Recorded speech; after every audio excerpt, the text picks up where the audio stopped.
Hello and welcome to another of my YouTube videos. Today I'm going to tell you the truth about health insurance rate increases.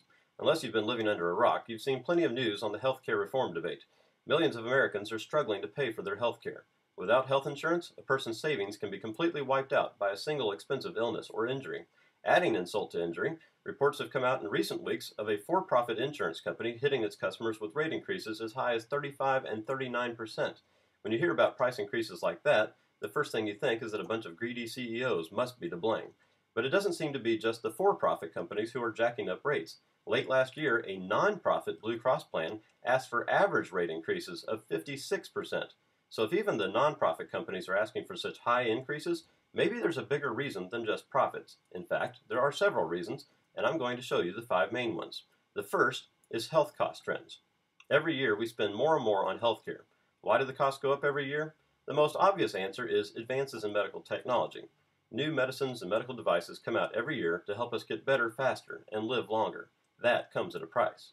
Second is utilization. And as a society, we use more services every year, especially as the population ages. We take more drugs every year, as new ones come out all the time to help us with a variety of ailments.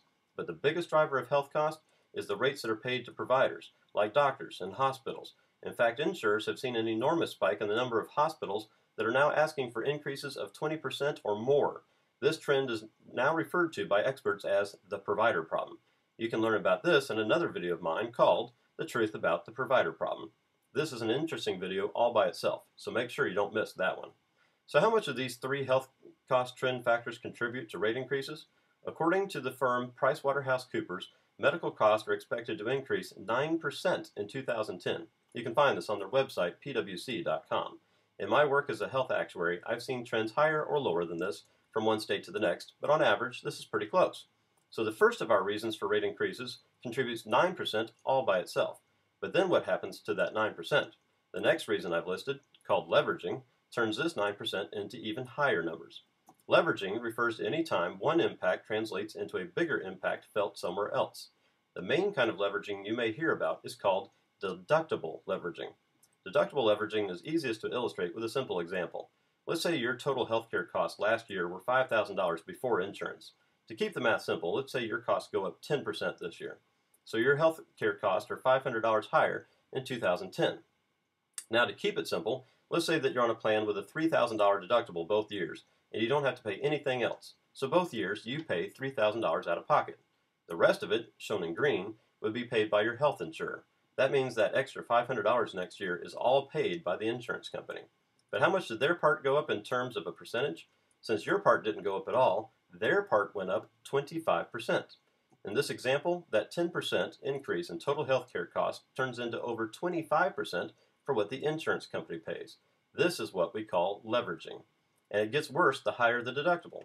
Let's say that instead of a $3,000 deductible, you had a $4,000 deductible. So now you're paying more out of pocket, which leaves less for your insurance company to pay.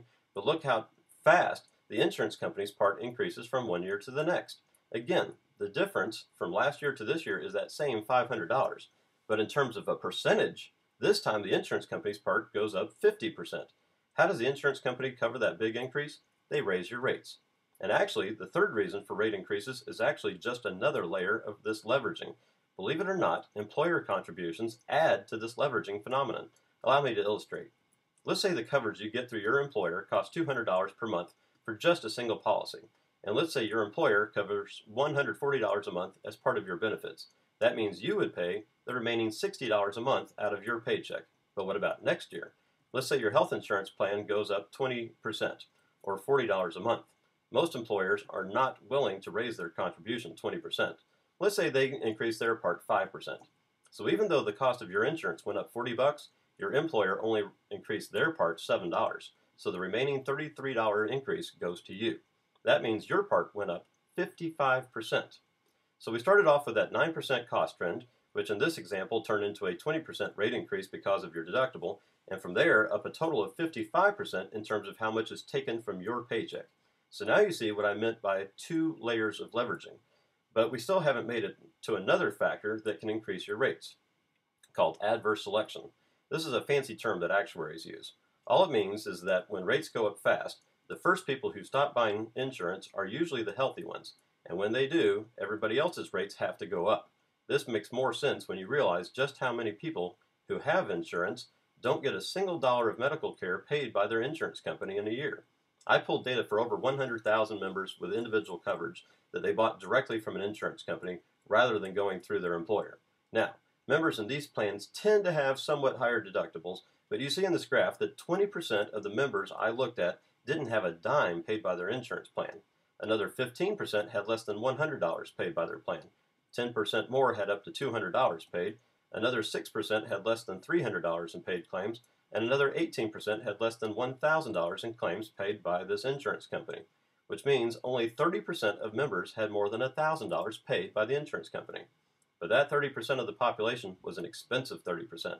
If we combine the other 70% for the healthier people, and then show these same results in a bar graph instead of a pie graph, you'll see that this unhealthiest 30%, shown in red, accounted for a full 94% of all the claim dollars paid by that insurance company.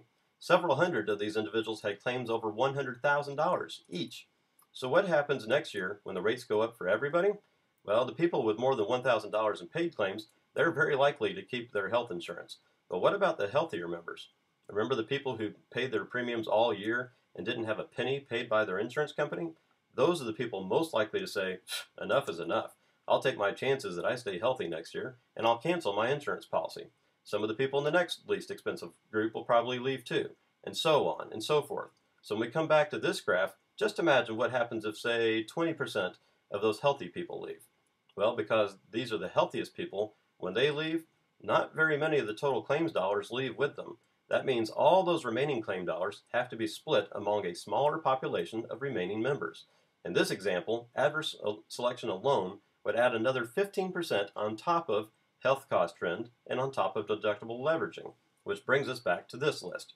We've shown how each of these reasons can lead to higher rate increases, except that we haven't talked about that last one, aging. If you buy individual coverage directly from an insurance company rather than through an employer, then the cost of your insurance is largely dependent on your age and gender. On this graph, I'm showing some numbers from a population of a few 100,000 insured people I pulled well over a year ago. The red line shows the average claims cost of adult women by age group, the blue line is adult men, and the yellow dot is the average claims cost for children. Notice that the women's line is a good bit higher than the men's during the childbearing years, but doesn't really take off until the later years. Meanwhile, the men's line starts low, but really ramps up in later years. Now, most insurance companies use charts like this one to set rates for individual insurance, and a lot of them use 5-year age bands like I show here. What do I mean by 5-year age bands? If you look at this graph, you see that all men aged 25 to 29 with an average health status would pay about the same rate, represented by that single highlighted dot. Men aged 30 to 34 pay a little higher rate. But look what happens in the later ages. A man who is 54 today pays the same as a man aged 50. But next year, when he turns 55, his rate jumps up a lot. In this example, his rate goes up more than 39%. And that's just from aging. Some insurance companies have figured out that the jumps are too drastic when they use these 5-year age bands. To help with the problem, they've gone to single-year age bands, which means you get a smaller aging increase every year instead of a huge one every 5. But even those 1-year jumps can be pretty big in the later ages. So let's take another look at this list of all the reasons that your rates increase each year. And let's see how many of these the insurance company can actually control. Well, they can't stop aging because that's a fact of life. The next one up, adverse selection, is going to happen anytime healthy people don't want to keep paying for insurance. Employer contributions, well, that's whatever the employers choose to contribute, so insurance companies certainly don't have any control over that. And deductible leveraging is just a purely mathematical phenomenon, so they can't do anything about that either, which just leaves health cost trends. And remember, the biggest part of health cost trend is how much of a rate hike the doctors and the hospital ask for every year. This is why you hear so many experts saying that real health insurance affordability will only occur if we can control the cost of health care. I hope you found this video useful and informative. If you want to see more, you can visit my website at fixthehealthcarebill.com. You can also subscribe to my videos on YouTube, so you'll be notified anytime I post a new one. Thank you for your time watching today. And remember, my videos are not intended to stop healthcare reform. We need healthcare reform in this country so that all of us can afford good coverage when we get sick or injured. But we also need to realize the truth about the reasons for the rate increases we all face. Thanks again, and have a great day.